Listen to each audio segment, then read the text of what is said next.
ఇక మళ్ళీ చెల్లెరంది దాకిందా? చెల్లెరంది కాదే, అది వచ్చి గిన్ని రోజులు అవుతుంది. మరి కనీసం మా బావ ఒక ఫోన్ అన్న ఎత్తలేడు, ఎట్లున్నా అడుగుతలేదు. అది ముందే ఉట్టి మనిషి కాదు. అలా అత్తకన్నా లేదా తెలివి ఇంతనన్నా? అత్తకి ఎట్లా తెలివి లేదా అని మాట్లాడుతున్నావా? నువ్వు తెలిసి మాట్లాడుతున్నావా తెలియక మాట్లాడుతున్నావా? ముందట వేసి ఎగేసేది అంతా వాళ్ళ అత్తేనే. మళ్ళీ ఏమని మాట్లాడుతుంది? కోడలు రందితో ఉన్నది, కోడలు తింటలేదు అని పట్టించుకుంటుందా? ఆమె కావాల్సినవి పైసలాయే. అన్న నమస్తే. ఏం చెప్తారు? ఏం లేదు, ఆవుగిల్ల నీళ్ళు పెడదామని వచ్చిన గడ్డేసిన.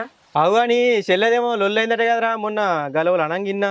మీ బావగాడు బాగా గుర్తున్నట కదా. ఏం చెప్పమంటే అన్న, వరకట్నం గురించి అడిగితే వరకట్నం తీసుకుపోయి ఇచ్చిన. ఇంకా తే అంటాడు.